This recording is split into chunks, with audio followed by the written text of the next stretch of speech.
standing here with Sheriff Lott and Solicitor Gipson today to announce a referral that I made yesterday to the Richland County City of Columbia Committee for establishing a Parent Support and Accountability Court. It's really in its infancy stages right now, but there's been a growing public sentiment about parents being held accountable for their roles in their children committing crimes. Sheriff Lott and Solicitor Gipson and I, we go to countless neighborhood meetings, and one thing we've always have heard for years is, what about the parents? The parents need to be held accountable.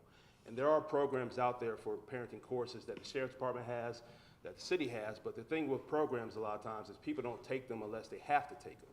And so when we're making, while the community in the prosecutor's office and Sheriff's Department is really making a strong push for parental accountability, what we want to ensure is that when there are parents who may have done something, had a role in their kid's crime, maybe not rise to the level of a serious felony, but they could really serve to benefit from some parental courses and parenting support, that those options are open for them. Currently, there's things on the books like pretrial intervention and stuff like that, but there's really nothing specifically geared towards parents. So I'm really excited and happy that the Sheriff's Department, along with the Solicitor's Office, has supported this idea. We look forward to working together so we can develop a program for parents who should have this implemented when they're involved in a crime. And as the community at large continues to want to see parental accountability, it's really important that we remember the support and a rehabilitative aspect of it. My grandmother, for example, worked 2 and 3 jobs when my dad lived in Jersey City, New Jersey, growing up in public housing. And a lot of my uncles and aunts died of drug overdoses. They were in and out of jail. My grandmother tried to do the best that she could do. She probably could have benefited from some of these programs if she was actually charged with a crime associated with her role and her children being involved in things. So we're in the beginning program or process of this. We're looking forward to having some solid programs come out of it, and I'll let Sheriff Lott talk from here. Thank you. This program is designed to help parents be parents, and I'm speaking on behalf of myself and also Chief Holbrook, who's not able to be here right now. So we've already talked about this. He's fully on board with this program too. Unfortunately, we have adults who have children, and they're not being a parent. And like Tyler said, the community's sick of it. I think everybody's sick of it. I know the solicitor's sick. He's sick of it. I'm sick. The community's sick of these adults not being a parent. And so the program that we started is holding them accountable. And I think everybody needs to be held accountable for their actions or their non-actions. And what this program is designed is to help them. You know, my goal when we started this was not to have people go to prison. It was just impress upon them, you have to be a parent. You have to have some control over your children. You have to know who they are, who they're with, where they're going. You need to know that. That's what a parent does. And unfortunately, we have these adults who say they're parents, but they're not being a real parent. Under this program, those who are charged by us or the City of Columbia, it doesn't rise to a felony level like where they're assisted to child in a murder, will have an opportunity to go to these programs that already exist that will give them the help.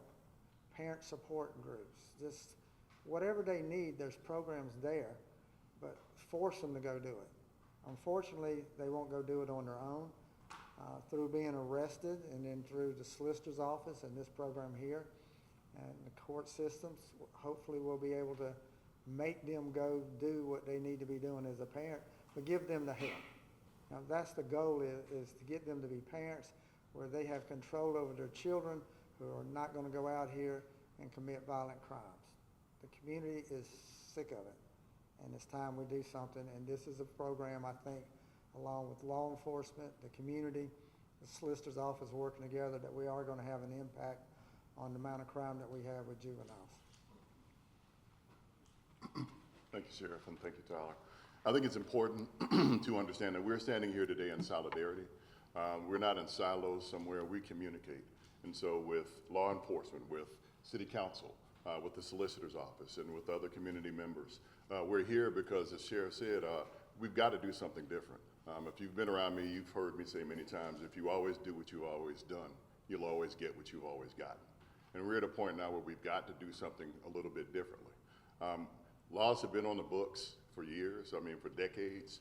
But as we are looking to hold parents more accountable for things that they are aware of that their children are doing, it's one thing to hold them accountable, but it's another thing as well to provide some type of structure, some type of programming that can help them bridge those gaps so that they can be better parents. Many of you know the Bible says, train up a child in the way he or she should go, so that when they're old, they won't depart from it. But it's hard to train if you've never been trained. And so there are parents who may not have had the best role models as parents. And so if you're in situations where, again, we're talking about nonviolent matters, where a parent is charged with something, then through this program, and it's in its infancy stages, but through this programming, parenting classes, anger management classes, just things that can assist people with being better, the best version of themselves will be out there. And if they can be those best versions, then they can pass those things along to their children. So that's what we're looking for. We're looking for stronger communities.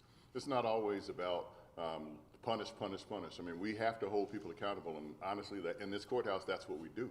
But we also are looking to say there's some grace and mercy in this process, and if there are situations where we can help you be better, let's do that, so that you don't get to a point where you're in this courtroom looking at a jury, waiting on a verdict to come back because of something heinous that took place. And so again, I'm thankful to my partners because, you know, these folks work hard here. And we all have a vested interest in what's going to be best for Richland County, for the city of Columbia. And we're all in. And so anything that we can do to make this better is what we're going to do. That's a promise we made to you when we put our hand on the Bible and took our oaths. And we're going to continue to do that every day. So thank you for this opportunity, and we look forward to seeing what this program can bring, because we know it will do some good. And we'll take some brief questions if we can give you answers. With some of the programs that already exist, who are some of the partners that help bring all of those resources to these parents? You know, teachers or just counselors? Who exactly is involved in some of these? I'll let Sheriff talk about that. I can just start with the Sheriff's Department. Our Youth Services Division, we have a lot of young people who go through our diversionary programs. We have a lot of them go through the programs before they ever get in trouble. But we include the parents. And we have parent support groups through the Sheriff's Department. So we're one resource right here is the Richland County Sheriff's Department. City of Columbia has some of the same programs that we got also. So they exist. We just need to get the people who need them the most into these programs. You just mentioned a bunch of resources that are here in the communities for those parents and those at-risk youth. So what makes this program different from those other programs? Well, on the other programs, the parents come because they want to be there. This program is going to require them to be there because they've got a charge on them. That's the hammer over their head. If you don't go through these programs after you've been given that opportunity, then I'm quite sure the solicitor's office is going to prosecute you to the full extent of the law. And then when you stand in front of a judge, they're just going to be told, you know, this person was given these opportunities to do these programs. They refuse to do it. So that will be taken in consideration when he passes sentence, or the judge does. So that's the big difference. One is voluntary. This is probably going to be non-voluntary. Or voluntold, as sometimes we like to say. And it's one where as these referrals are made, they'll come to our office for prosecution, and as they come to our office for prosecution, then these programs that the sheriff talked about that are existence, you know, the youthful arbitration program is there as well. And so these are things that are available, but you know, we're kind of putting them all under one umbrella and making sure that these things are available to all folks. And as we assess the cases and determine which programs we feel are going to be best, we'll make those assessments, make those referrals, and monitor people as they're in these programs to make sure that they complete them properly. Let me add this too, though. Since we started making these arrests, the calls to our Youth Services Division in the Sheriff's Department has quadrupled. People are paying attention. They understand now I may need to know what my child is doing. I need help, and they're asking for help. And that's was one of the motivations for doing it. So we've seen that come about. So we've already seen something positive coming out as us locking the ones up that we already have. And to add to that, for example, people understand that they shouldn't drink and drive, right? They may know they may be struggling with alcohol abuse, but when they get a DUI, they have to roll an ADSAP, which is a course. They have to install an ignition interlock device on their car. And so similarly, these programs will be mandated, voluntold. If you want to benefit from this program and possibly be diverted away from a stiffer penalty, you could participate. And most people do participate when they have a benefit for themselves at the end of the tunnel. If not, there's really no teeth to really hold them to do that. And like Sheriff mentioned, this program and the idea for this program came out of the parental accountability push that his office did.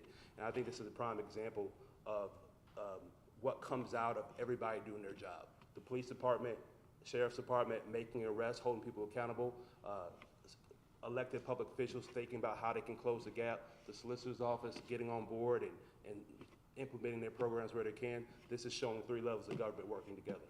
Councilman, you mentioned that the program is in its infancy stages. When are you expecting to launch it, or when is it expected to be launched? Well, we're working on it immediately now. So we've had these discussions even before the referral was made. Hopefully, sometime in the next coming month, something will be installed, but it is in the infancy stages. I don't see any roadblocks right now, but we'll see what happens. With some of the things that parents need, where do you see the most need? I mean, you mentioned things about controlling anger and dealing with emotions and things like that, but are you seeing some similarities between some of these parents that they're lacking, that they probably need an emphasis on? I'd say just in my years prior to becoming solicitor, I used to handle a lot of abuse and neglect cases, and that's where situations where a parent may have fallen short and the child was either abused or neglected in some way, shape, or form. Those matters find their ways into family court. And when that happens, a judge will preside, and there's a programming regimen that's available for parents so that they can get on track, they can learn whatever deficiencies they have and get better at parenting. And so that's something, just parenting, period, is something that, that people need to be better at. Some of it is just want to. I mean, you gotta wanna know what your kids are doing, where they are, and what they're doing, when they're doing it, while they're there, who their friends are. That's something that you gotta want to do. And this is not an indictment on parents. It's something that, it's just a requirement. You know, I could get old school for a minute and talk about phones and all that other kind of stuff that may not have been around when we were younger, but the bottom line is parenting is a lot different than it used to be. But it is an active, there's an active piece there, and you got to be an active parent. And some of these courses can talk about that. We have referrals that take place, through DSS, through Insights, which is a counseling center here, and others as well. And so it's our aim to open the doors there so that we can determine which programs could be best and best suited for parents and get them going in those right directions. And they'd have the opportunity to either say, yes, we're going to follow through and do the things that are required, or not. And whichever path they choose is going to be their decision. But the path of if they choose not to do it, then there's an accountability on the other side, which may mean finding themselves in this courtroom.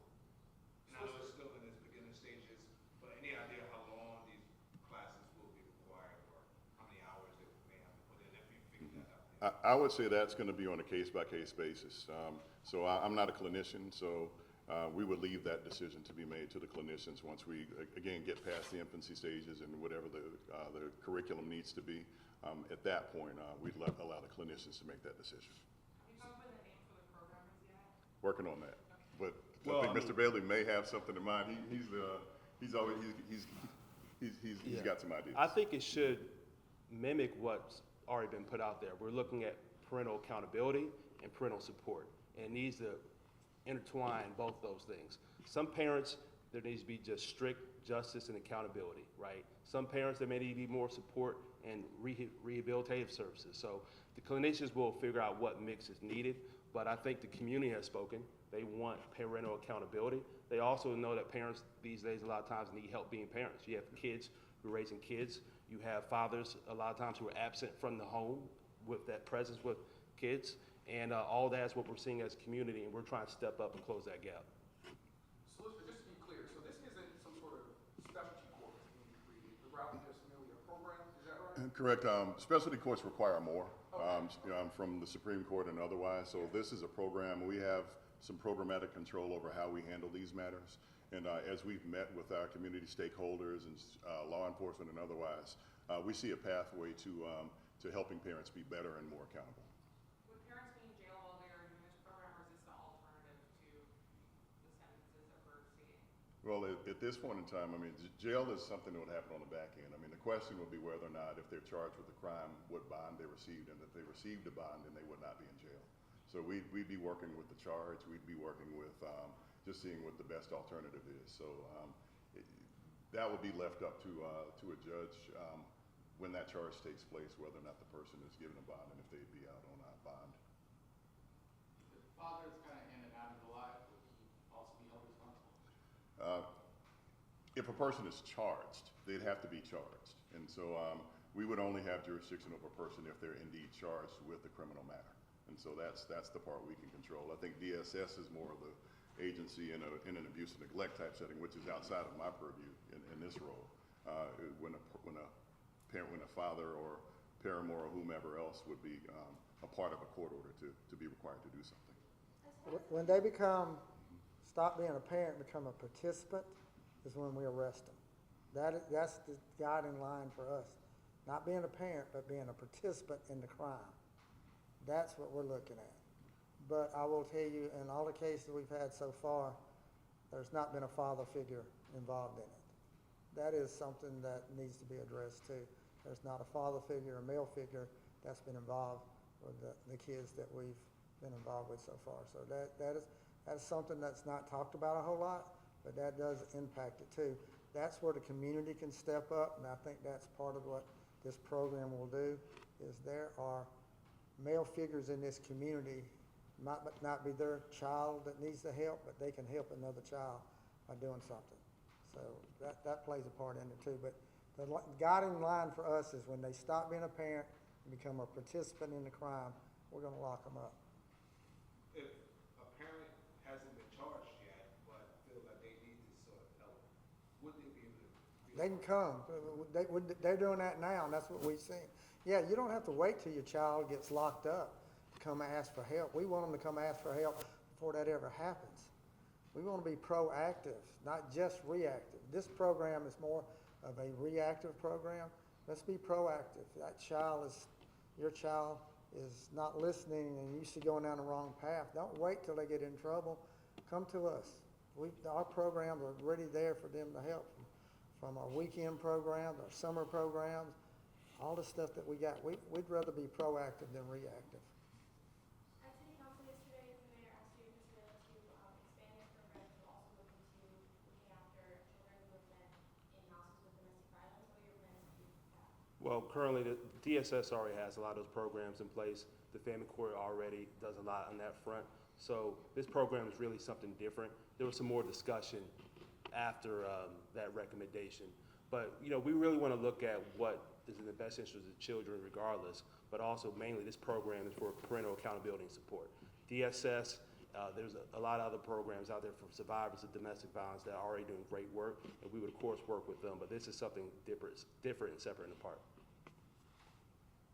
Sure. If I can ask a question here, not to get too far off topic. We talked a couple of times about lack of fathers being in the picture.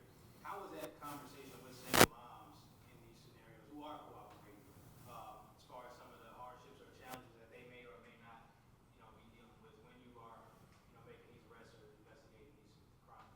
The ones that I've talked to, they don't want a man for themselves. They want a man for their child. And that's where the community can step up.